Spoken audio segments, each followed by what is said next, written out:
Afibe. Akpoto Ashwan. Akanani drum army. What the own Henu Washene? Dan Nahane. I can be Jomo. I can be Bagbilimu. I can be Noya. Many Musu. Abomode Nahame Musu. Name Fonwo Yafa. Many Yagna. Name Nana. I am not Jaji Fair Hame. Shika Shika. Mobonale. Gako me Fimo. Gagbamocho he wale. Nanya Kahishi. Niko tie wonwo baya wo bale na kan ketake no ato akpe wono aka himi ba file no wonye no dane ene o ke manomi ke manu adu ato no manya ba be jomu ke kwa je Russia oi nyemme fe jomu to no manya ba dikote yeche Apu, quatro, que bonito.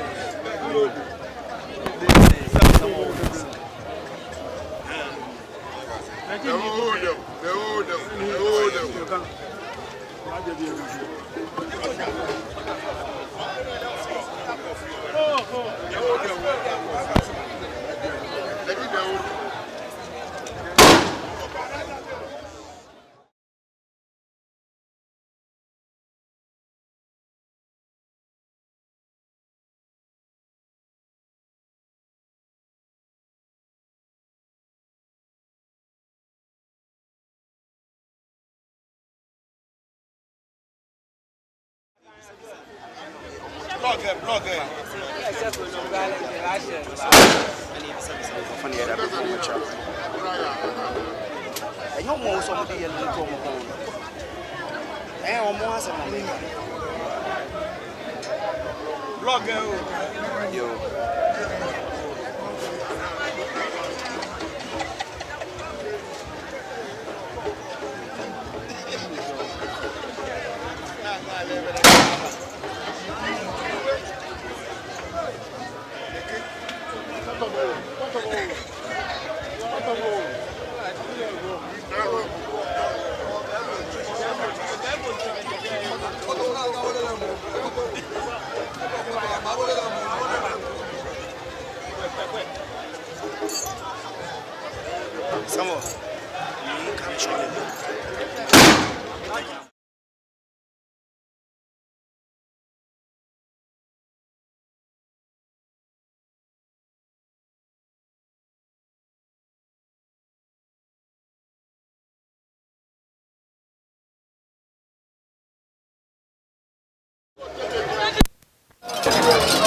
ofa wa body manye Manyeba.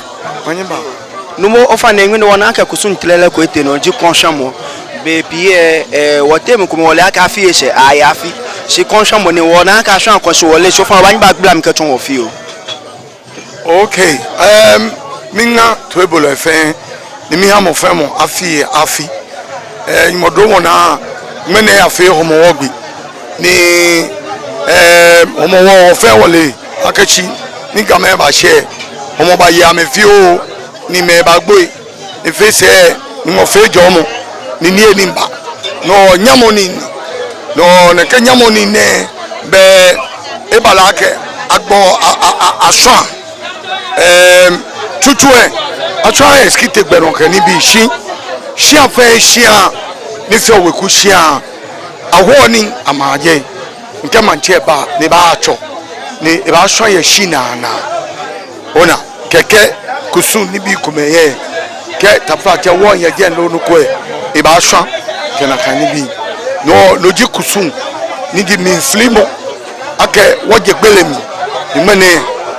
wona wala ni jigan no won pa fa akachi afi ayo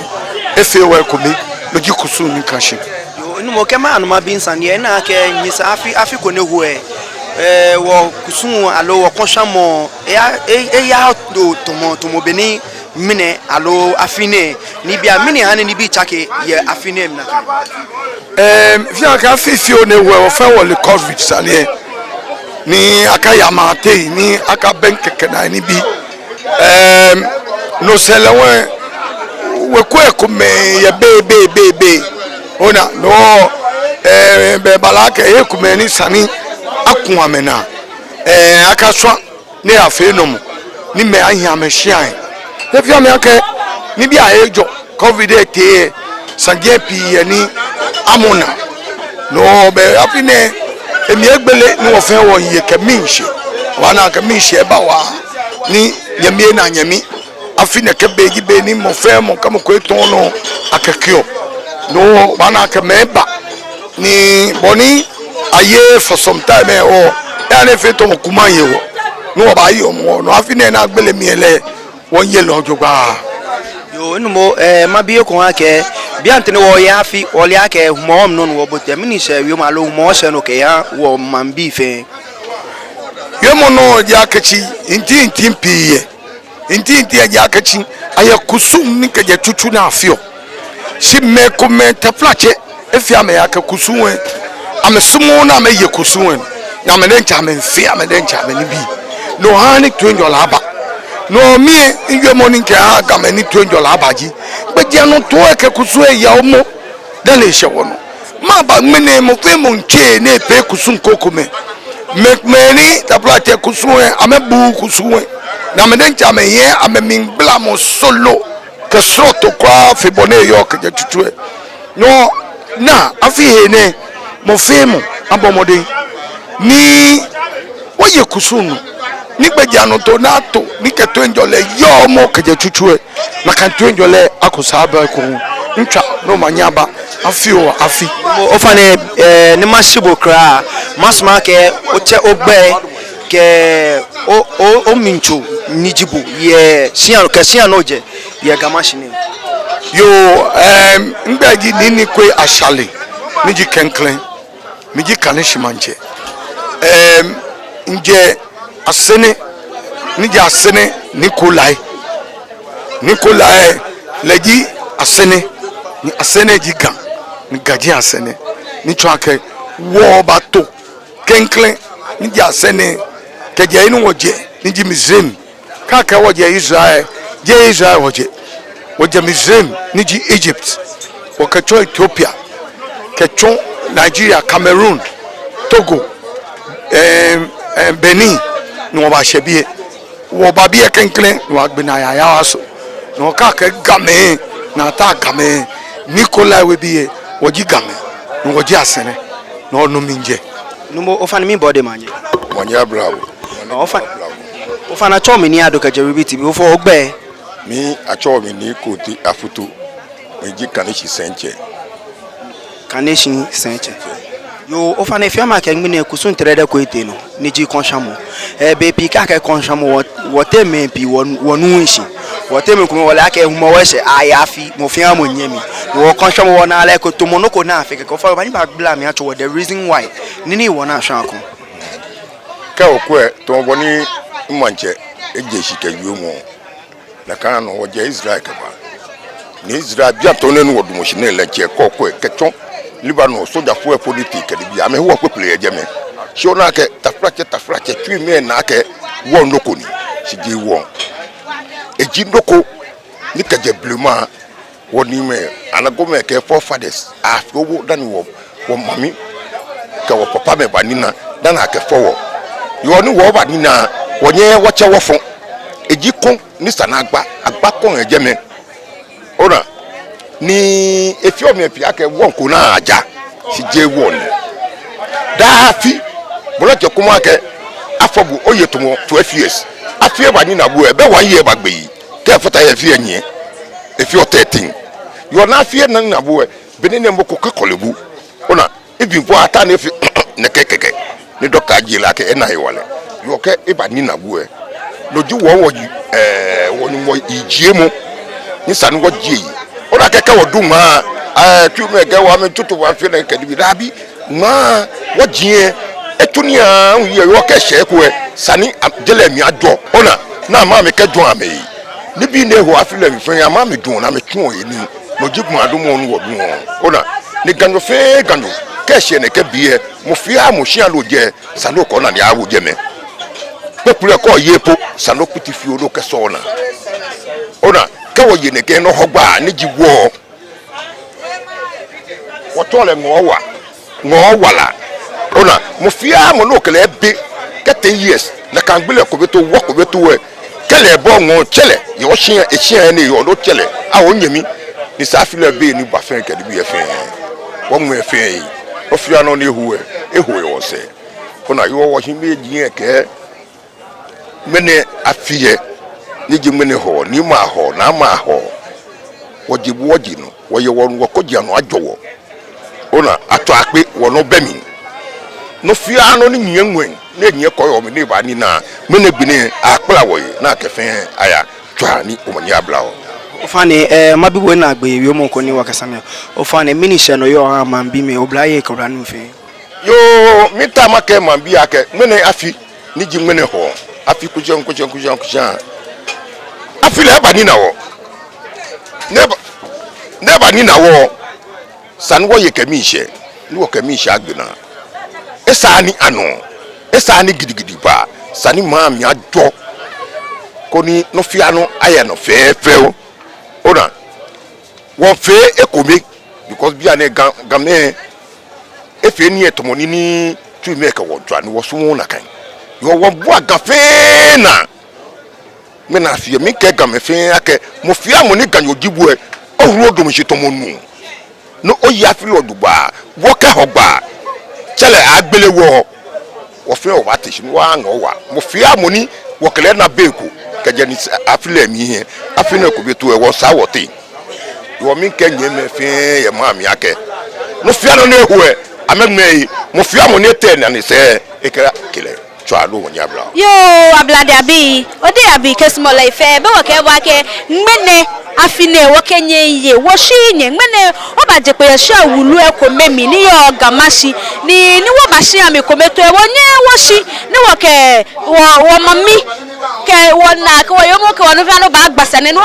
bile sa na ko menyo na chowo kusu e be na fe le ha ke ni homo bobo no le homo no kase bo le mi de che le homo wo mi mba kase ona oya mo ba mi mba ode o manye jino abla manye jino aje chofele de abla o fa ni o ba si bo ogbe ko mi ncho ke shani wo yo acho mi oyo de nja Asere Dzorshie klamose ona ke mine kusu e te no jo kwa de shomo ide je ime ya apenda ofa ni ocho wo no ko fi o ka ni homo na ebe ni nye Dzorshie ha ke be ni nye gbe ona wo fo abele so ni so a wo gbelo ni ho wo ke ho pepele ho moji Reeby oba ho ngbe wonu e ke wo ho ngbe wonu e ota ni pepele wo ba ho pepele e ke oshi o ke nmomi ke muchlu shi wo no solo be ni wo fi ole kura wo fi ole special e wo ko ba ye wo shi ane pepele o ye pepele kodon Asere Dzorshie shi ane ko ba ye bi pepele o ye pepele kodon je so mo sani kura e wo me ba abajio wa wonwa wa wala kai walenda fi o ke ho na abajio sane ko beni mako ba chano ona ke ni safini huwe wo so yeline ya fe style shi afine wona ke e fe slot ye afine ni huwe mini ni hani e fe neke ava ni wonda ni mo si aka ba ni na wo keke shi ni bia me ewu papo ni bia me ewu school be no ba na ona chase ne wonu wa ho la gbo enyo mamo sisi bia ne ni bia dale wa basa wo nonu wa pa ho enyo kefa wa ka ho ekobe ko eyi ni bia me ewu acho wo won sole won pa ni mo fa ni wo sa afia wa kan na ka nonu wa na last year wa he ngbe America 6 city ke 7 city afine wo ele 20 Ghana ke 18 jala oni bia me ewu wa ni bia me ewu wa na ne wo si hu eni nyumoka wale ake wo ye o la be nton wo ye aya kashi afi enyo bene aga cover the seba pe mo ni wo pin je so mo sande si nyumoka wa fomi ne we kani na wo ye lojo gba wo ye ke wo tu ife wo nu sisi wo ye nyimi me ye manse ke he bi ni amekene ke afi ye line won jamoni ofane no ba ne won ja won ko pepele wo ho ni ka wo ho pepele mo fe mo ni nye gbo yin okeba na me ba ko e wo ko sesian no ko ka o maye ko e wo ba serve bu no ye agbene ko ye bi ko alo ye shanu ko ye ko ho ya kele ko mo fe mo ni nye ne ba wo ba kele wo ka ko su e won ko no wo ka won ko efe aye mpa e wo je no ko ni taflache won ja won ko wo fe wo ya so mo ni nye ya so mo wo fe wo ya so mo sina fiti e wo mo fe mo ye afi ye man ma fe kwa uta me yo me Easter mo fe mo afase mo fe mo ye afi si wo ga wo afi di omo wo bona e wo ka won ko besani no ba bia won ya bia moko eyisi ya bia ni eni wo ho ni eni ayo o fa mi di o sewe mo no yo ka ha pelo ikesimo le fe na me ko sewe mo kakajim won da nyumbo si aka ha na file ba ni na wo ni ela ko etwa wo te ko etwa wo wo ye adi ayele fine mene wo ye omo wo ba hang o wala wo gba wo ba hang o wala mo fe mo no ka wie o ba ye hia e ko ya to hia na ba o ngale e ko hale ngo wala agbene wo ma me meka wo na me na egbu e wo ba fo wo ba tesile bi 6 no wo ba kaya me wo ba fo wo mami wo ba fo wo na wo ba fo wo papa me wo mami me fese ko ba hia na ye mbe pi mene mo fe mo te so wo pe e wo fe mo si no ni we me pe kaji wo pa fa ni ga fe wo fe ko be ni wo isi ododo di odo no ni wo na nsafi enyo na enyu ka ni wo na ko don wo fe ko be ka hinshi twa no mani aba no to bo benyi ne like am secret ingredients ni ko nye tru esafa onu pepele nma no etwo wo shi wo se be ne wo kale bia ne ba ho ni wo ba na ni wo to ba ka se e ke ni safi ni hu na kan wonya minu covid ni bai wo safi ne ahwele wo pe mo aye eko no wacha no ni what for man okay no mo fa mi body manye ablabo fana cho mi ni ado o fana ogba eko mi jo acho mi ni Nikoi amashi nejiete meji asene manche no mo o fana na ka Homowo no ni wo yo ke ya mini she yo mo no yo ha man bi ke oblanu ko be wona ka nyisa afiko ne huwe no mi o kusun e ke woni hwamo ya afi ne ke sin mi na ni hwamo no wona wodan che wona ka ni bibie cha ke yem wo fa mini shewe mo ke mini ha ni na kan ye fe ete no juba mini wonda at wata na anyongboshi ofeche wonda le shiake ni bietele ojogba te twa moko toefo moko Homowo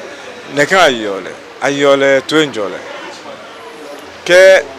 oke moko ya kinkan be ya denche de she afiyele akabote afiyele agmo no afiye ka jenshi ajonshi ni bebe eja ke no ni yo agme ake ha afimomwe